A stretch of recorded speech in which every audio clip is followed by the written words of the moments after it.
Olá, queridos, paz de nosso Senhor e Salvador Jesus Cristo. Vai tudo bem com vocês? Irmãos, este vídeo trabalhará mais um tema escatológico. É tipo uma sequência que nós vamos dar sobre a pessoa do anticristo. E a pergunta é esta: o anticristo, ele será realmente um judeu? A Bíblia realmente, ela ensina que o anticristo será um judeu. A Bíblia realmente, ela diz que o anticristo se levantará da nação de Israel. Será que a Bíblia diz que a nação de Israel fará uma aliança com o anticristo? Tudo isso nós vamos analisar aqui nesse estudo, tá bom? E para começo de conversa, nós convidamos você a ler comigo João 5,43, que diz: Eu vim em nome de meu Pai, e não me aceitais. Se outro vier em seu próprio nome, a esse aceitareis. Meus irmãos, este é um dos versículos elencados a favor da ideia de que o anticristo será um judeu. Para muitos intérpretes, Jesus estaria aqui fazendo referência ao anticristo, quando ele diz: Eu vim em nome de meu Pai, e não me aceitais. Se outro vier em seu próprio nome, a esse aceitareis. Bom, quando nós lemos todo o capítulo aqui, é bom que se diga, não há nenhuma referência aqui ao anticristo. Ok, meus queridos? Não há nenhuma referência aqui ao anticristo. Mas por que então é que se tem a ideia de que Jesus aqui faz referência ao anticristo? Nem eu mesmo sei, queridos, porque o texto aqui não está claro. Há quem diga que Jesus, quando falou essas palavras, ele pensava assim, em algum líder religioso, e com certeza, isso aí é claro. Eu vim em nome de meu Pai e não me aceitais. Se outro vier em seu próprio nome, a esse aceitareis. Ok, Jesus tinha em mente aqui a vinda de um líder que seria aceito pelos judeus. Então vamos começar a analisar aqui. Está claro uma coisa: Jesus tinha em vista a vinda de um líder que seria aceito pelos judeus. Mas o texto ele não está claro. Ele não é claro ao dizer que este líder será o anticristo. Pois bem, alguns intérpretes dizem que essa predição de Jesus ela foi cumprida em Simão Bar Kokhba. Foi um falso Messias que existiu lá em Israel e que levou muitos, ou a nação de Israel, a se rebelar contra o domínio de Roma. Isso foi sufocado pelo imperador Adriano, parece que no ano 135, por aí assim, 134, 136, foi por essa data aí, entre os anos 131, 136 da nossa era. Então o imperador Adriano, ele destruiu, diz a história, completamente, isso é narrado até mesmo no Talmud Bavli. O imperador Adriano ele destruiu completamente a nação dos judeus. Diz a história que a destruição foi tão grande que foi até maior do que a destruição efetuada pelos romanos sobre a nação de Israel no ano 70. Então, alguns intérpretes dizem que o versículo aqui, ele teve seu cumprimento ali no tempo de Simão Bar Kokhba. Bom, se Simão Bar Kokhba cumpriu essa predição de Jesus, então nada impede que essa passagem ela venha a se cumprir de forma cabal e última num grande líder que se levantará da nação de Israel e que será recebido como o Messias.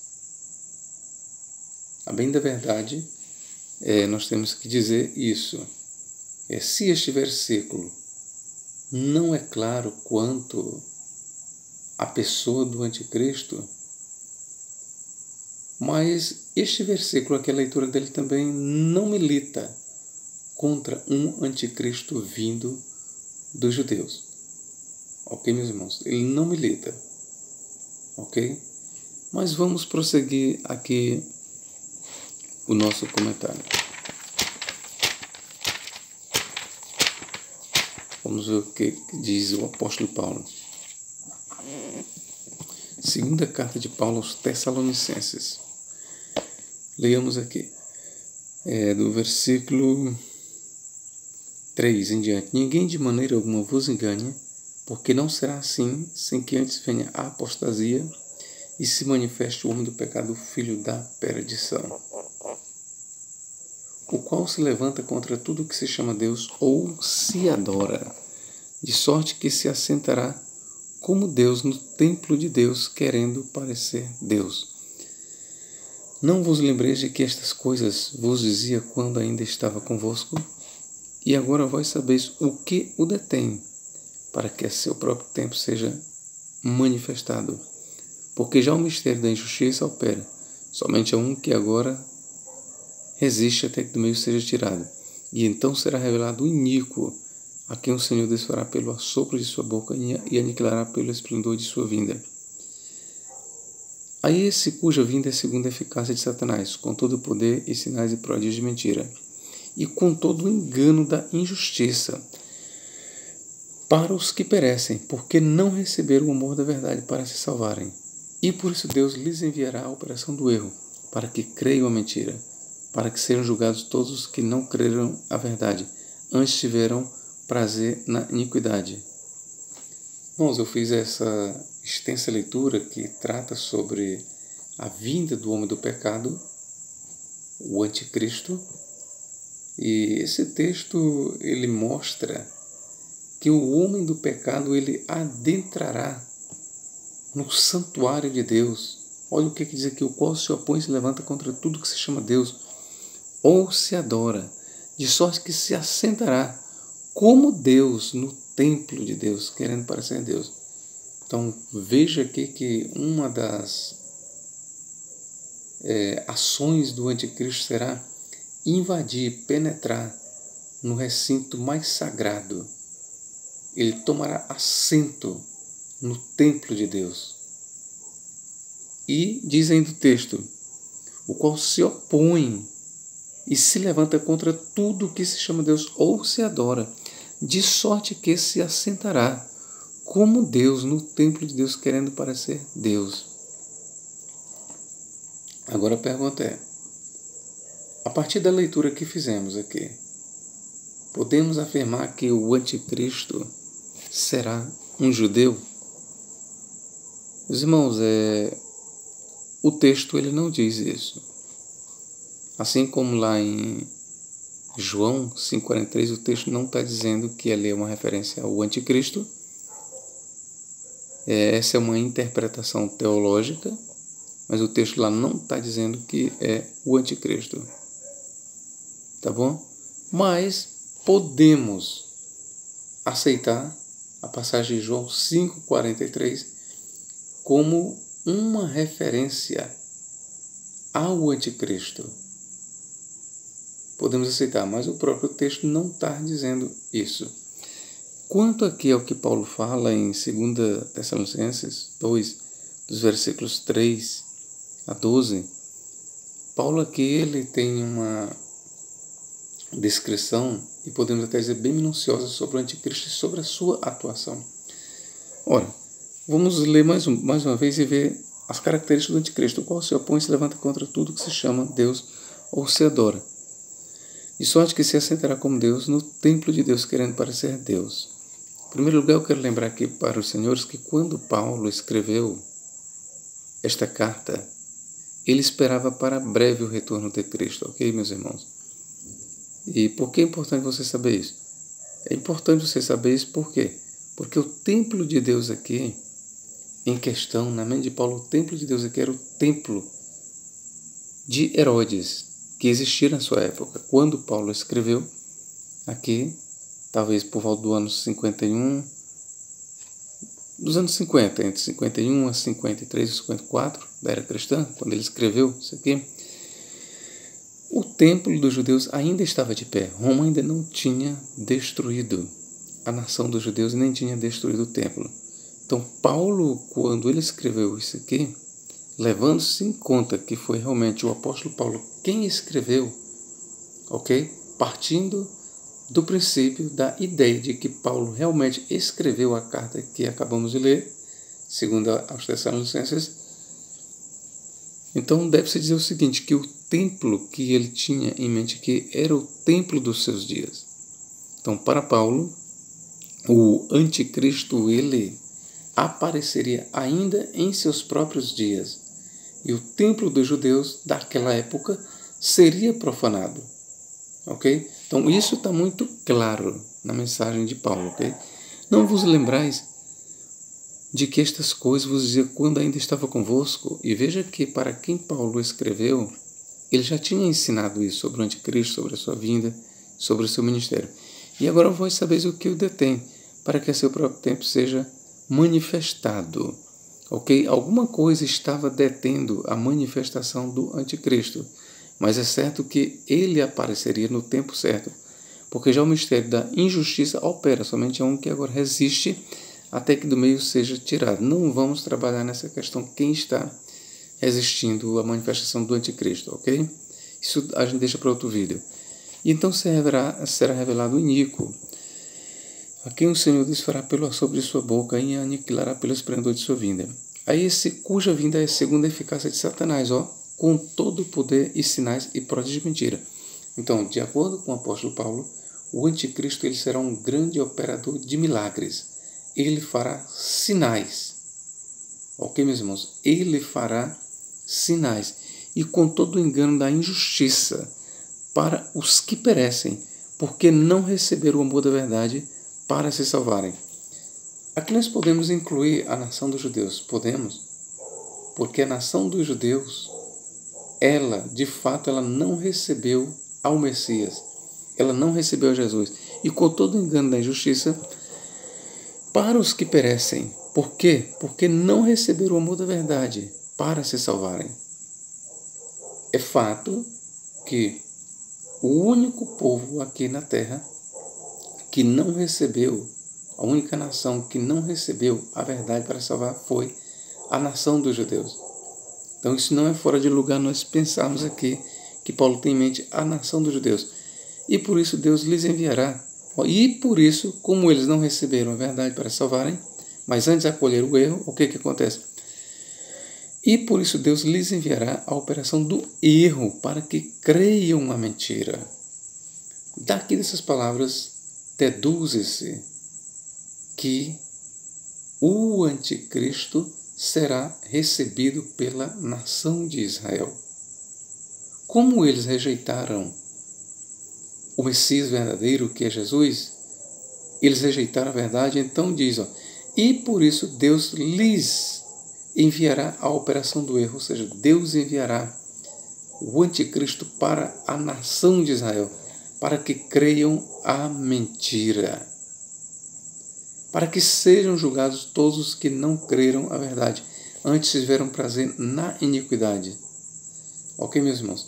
Aqui é uma interpretação, o texto não está realmente dizendo claramente que é a nação dos judeus, mas deduz-se que Paulo, quando falou isto, é que ele tinha em mente a nação dos judeus. E como a nação dos judeus não acolheu a verdade, não recebeu a Jesus, antes amou a injustiça, o erro, então Deus lhes enviará a operação do erro, para que creiam na mentira.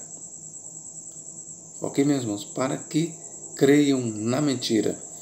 Então, tudo leva-nos a crer e a ver que quando Paulo escreveu aqui, ele tinha em mente, principalmente, embora não somente, mas principalmente a nação dos judeus. E veja que Paulo ele faz menção a elementos do judaísmo, como o templo. Quando ele diz, o qual se opõe e se levanta contra tudo que se chama Deus ou se adora, de sorte que se assentará como Deus no templo de Deus, querendo parecer Deus. Então, já expliquei que este templo aqui, na mente de Paulo, era o templo dos seus dias. Porém, os futuristas, os dispensacionalistas principalmente, eles dizem que nós temos aqui um templo que será erigido pelo anticristo nos últimos dias. Então, os futuristas, os dispensacionalistas, eles dizem que o templo mencionado por Paulo aqui é o templo que será edificado pela nação de Israel. E quem edificará este templo é o próprio anticristo. Ok, meus irmãos? É o próprio anticristo. Ele fará uma aliança com os judeus por uma semana. Isso nós vemos em Daniel. Vamos ler lá, meus irmãos.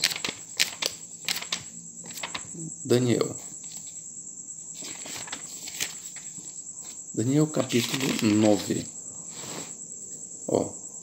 Aqui eu vou lhe dar uma interpretação do ponto de vista cristão dispensacionalista. Ok, meus irmãos? Eu vou fazer a leitura e eu vou te dar a visão, por enquanto, do ponto de vista cristão dispensacionalista, que diz: e ele firmará um concerto com muitos. Ele aqui, os dispensacionalistas, eles dizem que é o anticristo. E ele firmará um concerto com muitos por uma semana. E na metade da semana fará cessar o sacrifício e a oferta de manjares. E sobre as asas das abominações virá o assolador. E isso até a consumação. E o que está determinado será derramado sobre o assolador. Bom, de acordo com o dispensacionalismo, esse versículo precisa ser entendido dessa forma.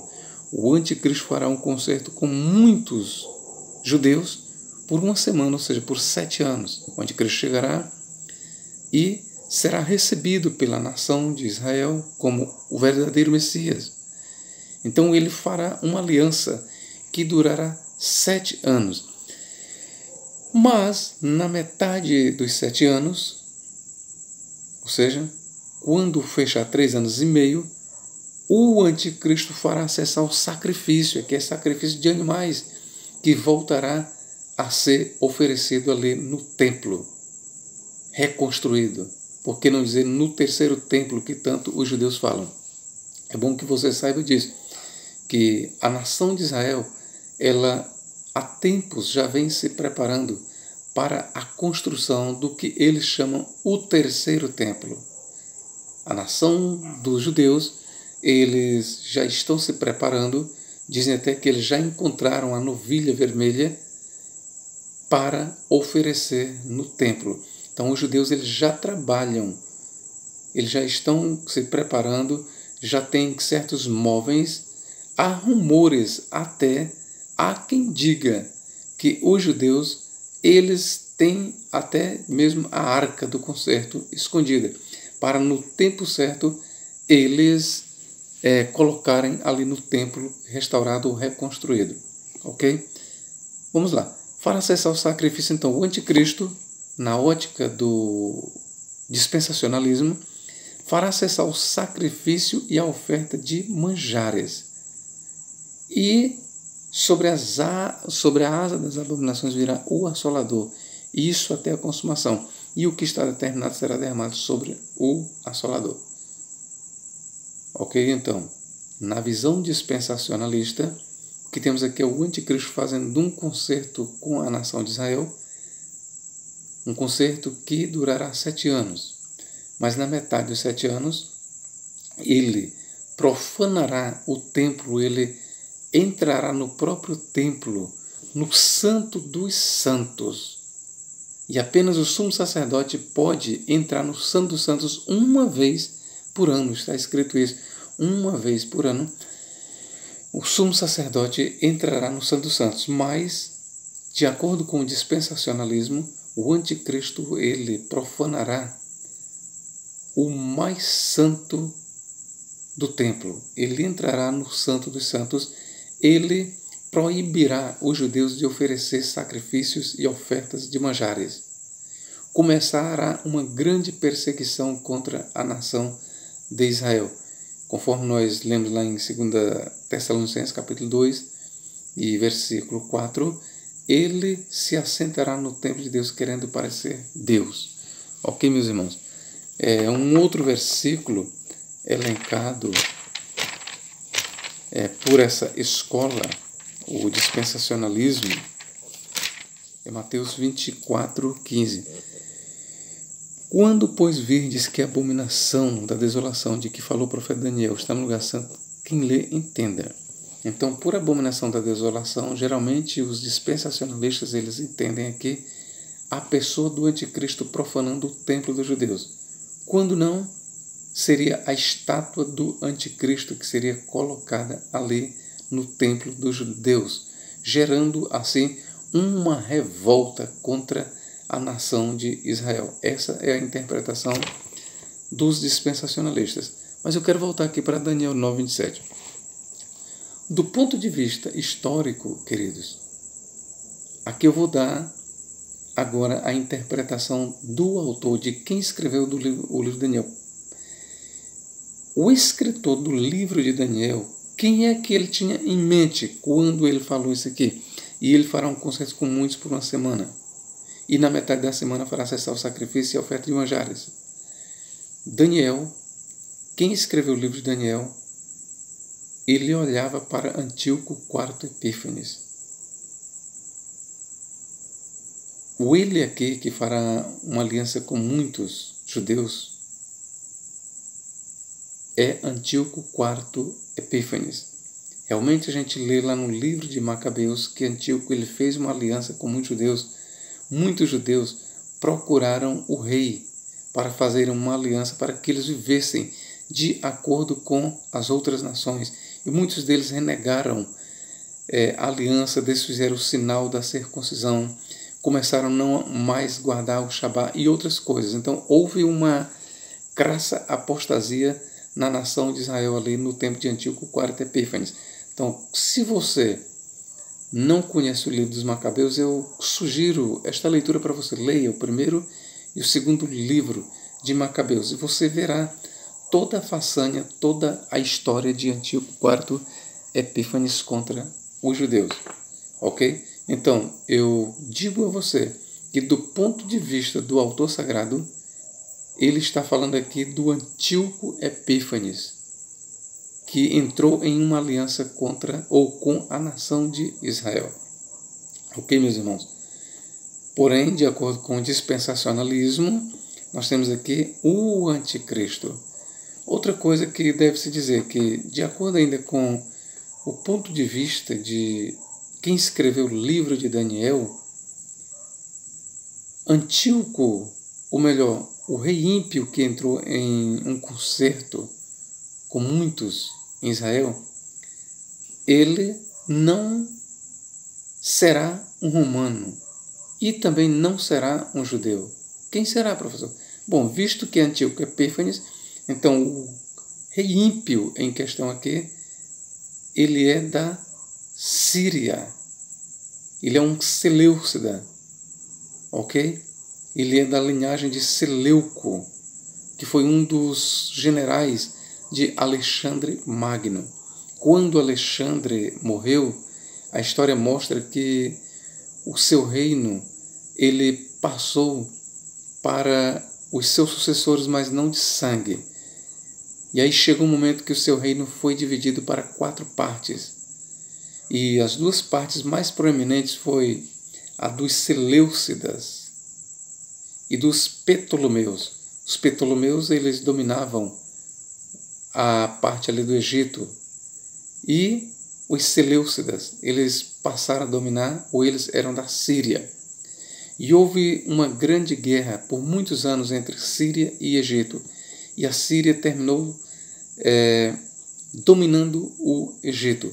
Então o rei ímpio, aqui em questão, ele é Antíoco IV Epífanes, que surgiu da Seleucíria, do 4º reino, que historicamente falando, nas páginas do livro de Daniel, historicamente falando, o 4º reino foi a Seleucíria. Primeiro, nós temos Babilônia. Segundo, Medos e Persas. Terceiro, a Grécia, de Alexandre Magno. E aí, com a morte de Alexandre Magno, o seu reino foi dividido, e com as lutas entre Egito e Síria, então a Síria passou a ter predominância. Então Antíoco IV Epífanes é o rei que fará uma aliança com muitos judeus aqui na última semana. Ok? Na última semana. Historicamente falando, isso aconteceu nos dias de Antíoco. Eu quero fazer aqui uma leitura ainda para você entender melhor sobre a questão de Antíoco. Estando eu considerando as pontas, eis que entre elas subiu outra ponta pequena, diante da qual 3 das pontas primeiras foram arrancadas. E eis que nessa ponta havia olhos como olhos de homem, e uma boca que falava grandiosamente. Aqui nós temos, historicamente falando, Antíoco IV Epífanes. O dispensacionalismo, volto a dizer. E desde os dias dos pais da igreja, bem da verdade, os pais da igreja eles começaram a entender aqui como sendo uma referência ao anticristo, embora eles não negligenciassem a visão histórica. Eles passaram a ver, na verdade, 2 visões. Uma visão para o passado, que tinha como foco Antíoco, e outra visão para o futuro, como tendo um cumprimento último no anticristo.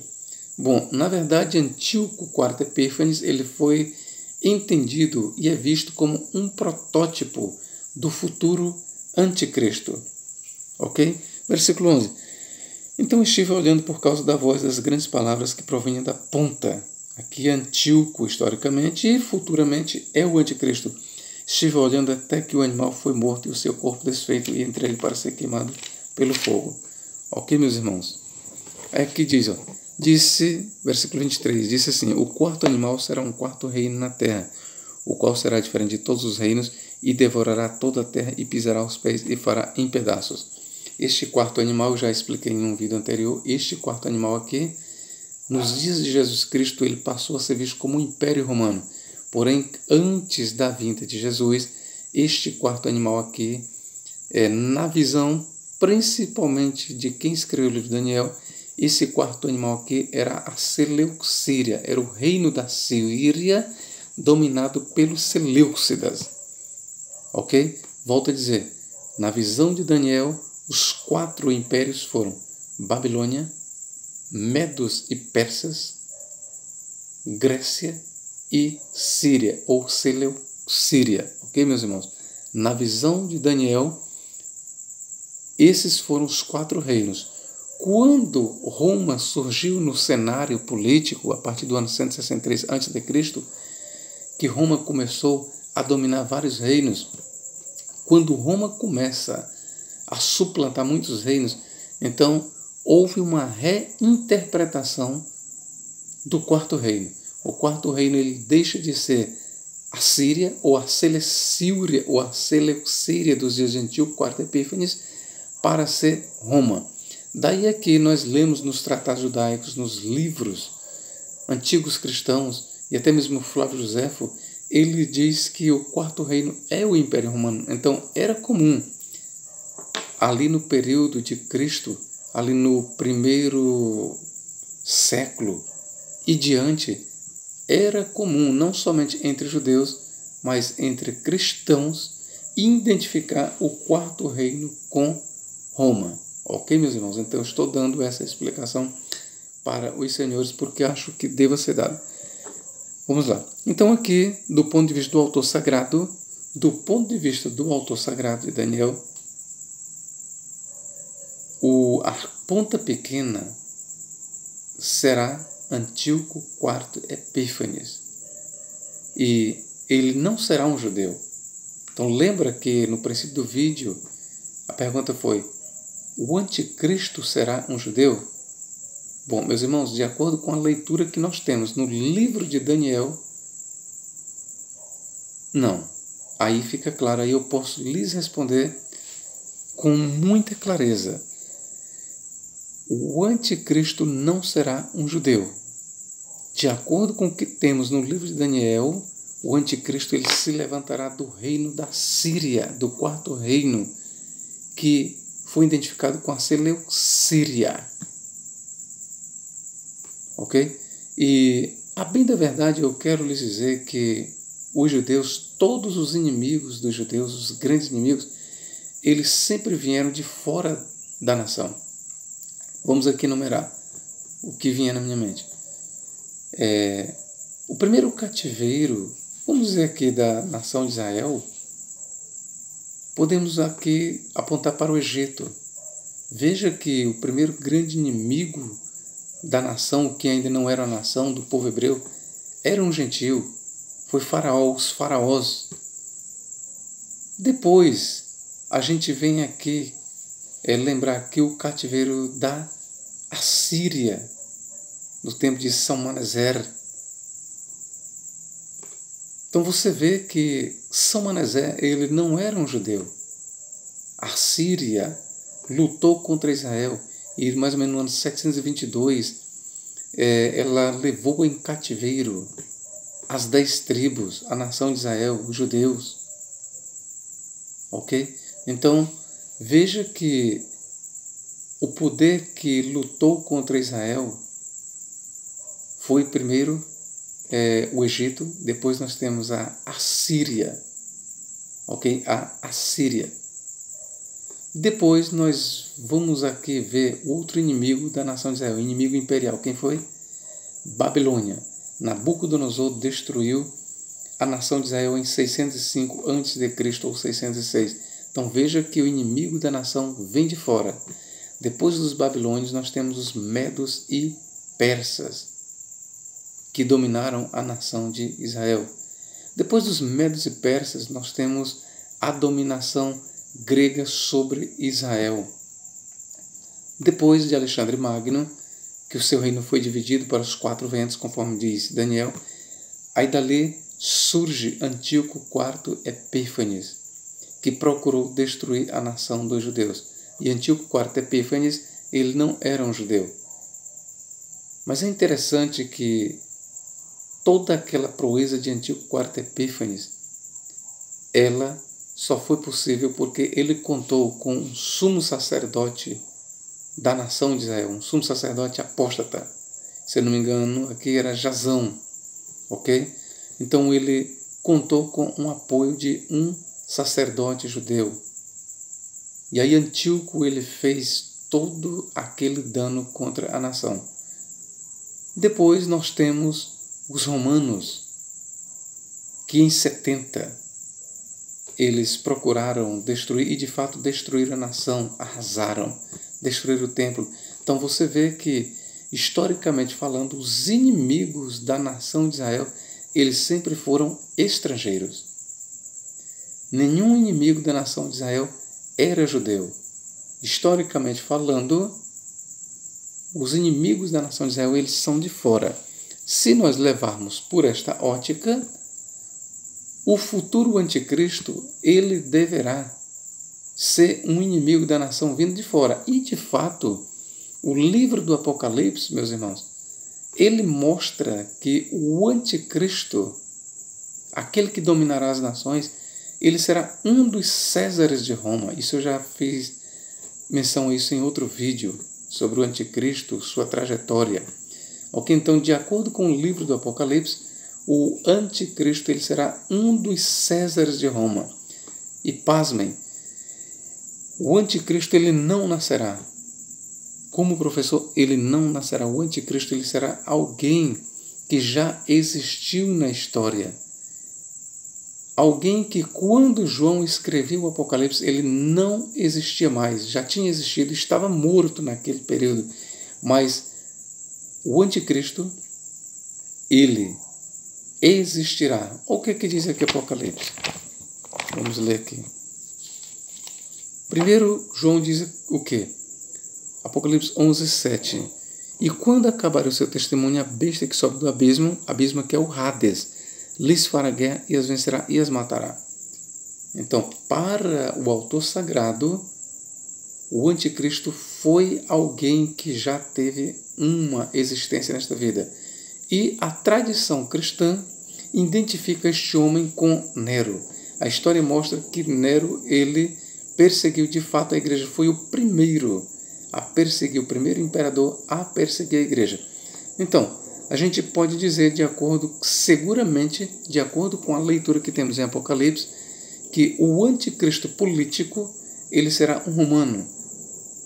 Ele será o imperador Nero ressuscitado. Vamos ver aqui Apocalipse capítulo 13, versículo 3, olha o que diz. E vi uma das suas cabeça da besta, como ferida de morte, e a sua chaga mortal foi curada, e toda a terra se maravilhou após a besta. Aqui, de acordo com muitos estudiosos, o que nós temos aqui é uma referência à lenda do Nero Redivivus. Esta lenda, que era muito corrente no cristianismo primitivo, dizia que o imperador Nero, ele se levantaria dentre os mortos para assolar Roma, tomar o poder novamente do império, reinar sobre o Império Romano e também perseguiria os cristãos. A mesma coisa que ele fez no passado, ele faria no futuro. Então, isso era uma ideia corrente ali no primeiro século, ok, queridos? Então, o que nós temos aqui Vou ler. E vi uma de suas cabeças como ferida de morte. A ferida mortal aqui é uma referência à morte de Nero.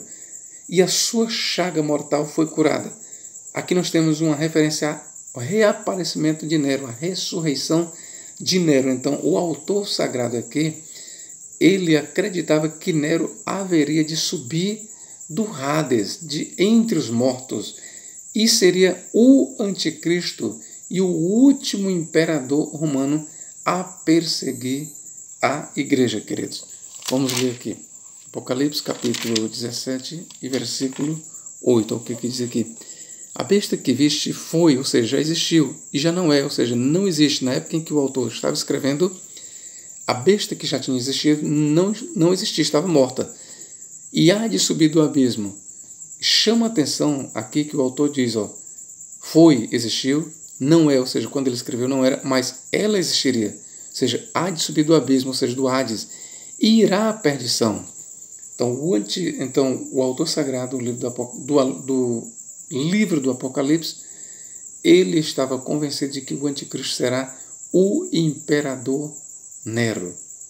Professor, mas aí não está dizendo, não se menciona a palavra Nero. Mas eu quero te dar uma pista aqui, assim como o autor deu. Ok, 13:18. Aqui é a sabedoria, aquele que tem entendimento calcula o número da besta, porque é número de homem. Aqui ele dá a pista, a besta é um homem, e o seu número é 666. Meus irmãos, na gemátria, que é o estudo dos números, bem como o seu valor, vou dizer aqui para vocês, o nome Neron, Kaiser, ou Neron César, quando procurado, o seu valor numérico dá exatamente 666. Neron Kaiser, ou Neron César, quando você vai somar as letras de Neron Kaiser, você chega ao valor 666. Então, não é à toa que o autor diz que o valor numérico da besta é 66. E quando o autor tinha dito isso, ou quando o autor falou isso, ele tinha em mente a pessoa de Nero Kaiser, Nero César. Então, o livro do Apocalipse, ele dá pistas para nós sabermos que o anticristo será Nero Kaiser, Nero César, de acordo com o ponto de vista do autor sagrado. Então, para o autor sagrado, o anticristo, ele será alguém que já existiu, na época dele não existia, mas que tornaria a existir. 17:11. E a besta que era, ou seja, existiu e já não é, não existe, é ela também o oitavo, e é dos 7 vai à perdição. Então, de acordo com o livro do Apocalipse, a besta política será um romano, será Nero César. Quanto à segunda besta, especula-se que será um religioso, porque ele fará grandes prodígios, grandes milagres, fará até fogo descer do céu à vista dos homens, para que creiam na primeira besta. Então, acredita-se, eu mesmo sou inclinado a pensar que a segunda besta será um judeu, porque a segunda besta, ela é um anticristo também. Então, no livro do Apocalipse, nós temos 2 anticristos. O anticristo maior e mais poderoso, que é o político, que é um romano, e o anticristo menor, que cultuará o anticristo maior e que levará o mundo a adorar a primeira besta, a segunda besta. Ok? Ela cultuará a primeira e levará o mundo a adorar o anticristo. Então, na segunda besta, eu sou inclinado a ver na segunda besta um judeu. Aí pode ser, parece que a segunda besta que surge da terra, e alguns estudiosos que veem aí na terra uma referência à terra de Israel, é como se o autor estivesse dizendo a segunda besta que subirá da terra. O autor tinha em mente aí a terra de Israel. Então eu sou inclinado a ver aí na segunda besta um judeu. Então, se isso é verdade, se isso representa a verdade, então a segunda besta é que será o anticristo a ser recebido pelos judeus. Ok, meus irmãos? Se isso é verdade, então a segunda besta é que será o anticristo que será recebido pelos judeus como o falso ou como o verdadeiro Messias, mas embora ele não seja o Messias, mas seja o falso Messias. Ok, meus irmãos? Porque uma coisa está clara. No livro do Apocalipse, o anticristo político, ele será um romano. E ele será Nero César. Ok, meus irmãos? Se você gostou desta explicação, eu gostaria que você fizesse a sua inscrição e propagasse esse vídeo. Que Deus em Cristo nos guarde e nos abençoe para todos sempre. Amém.